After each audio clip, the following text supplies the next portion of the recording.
So hello guys, welcome back to my channel. তো তোমরা দেখতেই পাচ্ছ যে আমি এখন কি করছি। গাইজ তোমাদেরকে বলেছিলাম ডিটেইলে বলবো। দেখো, ব্যাডমিন্টন ম্যাচ হবে ফার্স্টে মেয়েগুলার সাথে, যেই মেয়েগুলো আসবে আর কি আমার বাসায়।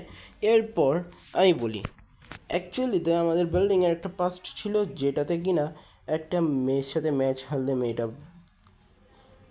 যে হেরেছে সে যদি ছেলে হতো তাকে বুকে পাড়াইতো, আর মেয়ে হইলে কনসিডার করতো।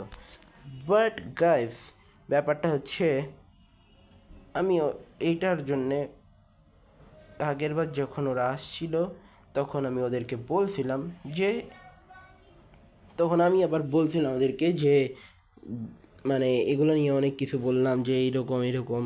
আমি এগুলো নিয়ে ওদেরকে অনেক বুঝাইছি যে ট্রাম্পলিন চ্যালেঞ্জ টাইপের এই এই এই এইরকম টাইপের পানিশমেন্ট দেয়।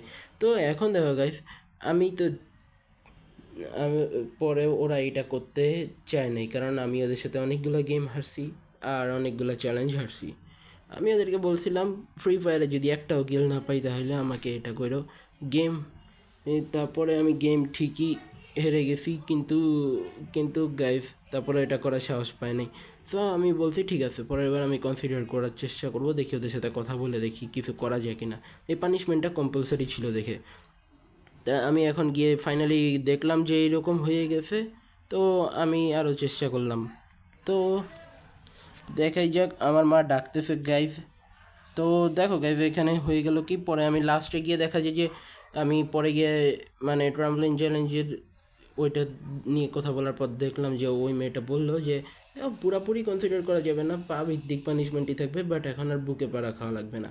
তো তখন ওরা এইগুলা দিয়েছে। তো দেখো, আমি তোমাদেরকে বলছিলাম যে প্রথম প্রথম স্টেপ ইজি লেভেল।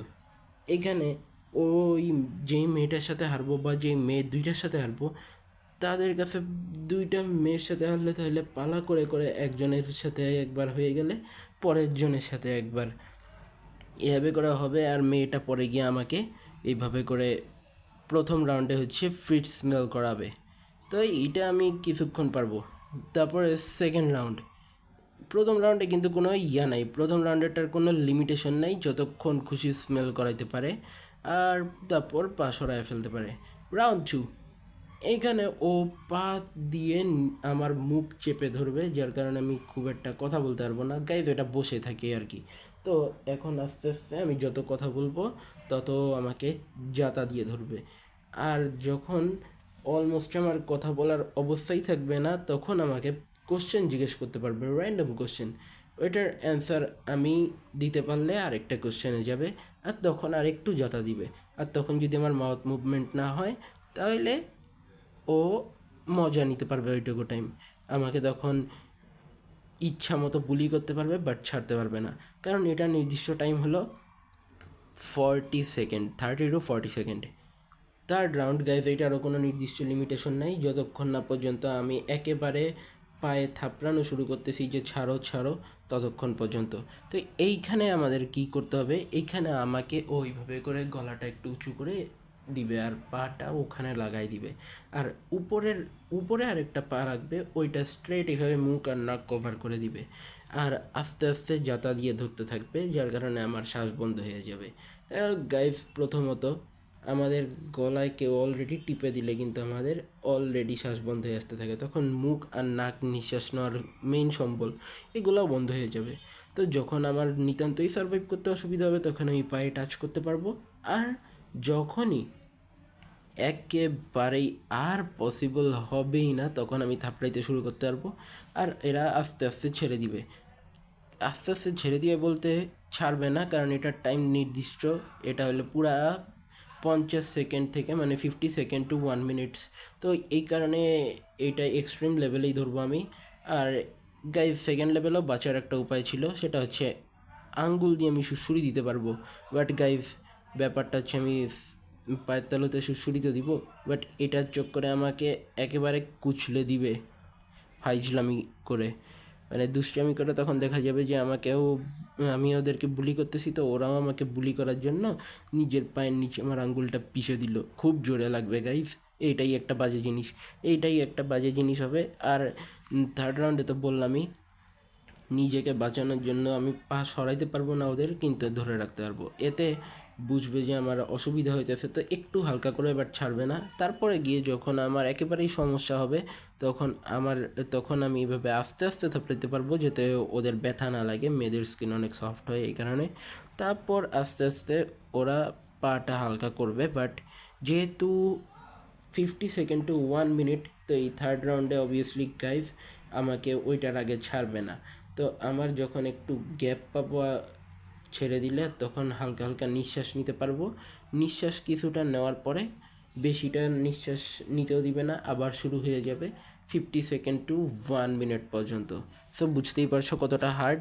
তার জন্য তোমরা লাইক, শেয়ার অ্যান্ড সাবস্ক্রাইব করতে ভুলো না আমাকে, প্লিজ গাইজ। তোমাদের কাছে এটাই request, please like, share, subscribe করতে ভুলো না, আর বাকিদের সাথে শেয়ার করতে ভুলো না। তবে হ্যাঁ, পরেরটা আমি তোমাদেরকে বলছি যে যখন আমরা এই ভিডিওটা বানানোর পর এটা পোস্ট করার পর আমি তোমাদেরকে বলছি, পোস্ট করার পরে তোমরা ওই ভিডিওটা যখন দেখবে, ওই ভিডিওটা দেখার সময় প্লিজ শুধুমাত্র যারা সাবস্ক্রাইব করেছো তারা দেখো, আর বাকিরাও দেখো, সমস্যা নেই। বাট কেউ প্লিজ শেয়ার করো না। এতে দেখা যেতে পারে যে এটা একটু সাসপিশিয়াস বা একটু মানে ডেঞ্জারাস টাইপের হওয়ার কারণে সরকার আমার চ্যানেলকে ব্যান্ড করে দিল। তাহলে তো অনেক সমস্যা গাইজ। এখনও গোল্ডেন প্লে বাটনও পাই নাই। গোল্ডেন প্লে বাটন পাইতাম, অনেক ইনকাম হইতো। ইনকাম হওয়ার পরে তারপরে কি আমি, ঠিক আছে, আমার চ্যানেল বন্ধ হয়ে গেলে কোনো তফাৎ পড়তো না, আরেকটা নতুন চ্যানেল খুলে ফেলতাম, ক্ষতি ছিল না গাইজ। কিন্তু আপাতত প্লিজ গাইজ এগুলো একটু বেশি সাফ হয়ে যায়, তো তোমরা বুঝতেই পারছো। তো এটা শুধুমাত্র তারাই দেখবে যারা অ্যাডাল্ট। 2 নাম্বার হচ্ছে যারা এগুলো সহ্য করতে, মানে কি বলি, শুধু সহ্য, এগুলো যারা দেখলে আবার ইমোশনাল না হয়ে যায় খুব বেশি, এরকম মানুষ। আর যারা লাইক, শেয়ার, সাবস্ক্রাইব করে সব সময় আমার video. So take care, all the best. আমাকে খাওয়ার জন্য ডাকছে, সন্ধ্যার নাস্তা। তো আপাতত আমি গেলাম, bye bye, take care, all the best. আর লাইক, শেয়ার, সাবস্ক্রাইব করতে ভুলো না গাইজ। ব্যাডমিন্টন কোর্ট রাতের বেলা কেমন লাগে তোমরা যদি সেটা দেখতে চাও তাহলে কমেন্টে বলো, আমিও চেষ্টা করবো তোমাদের জন্য। Bye bye.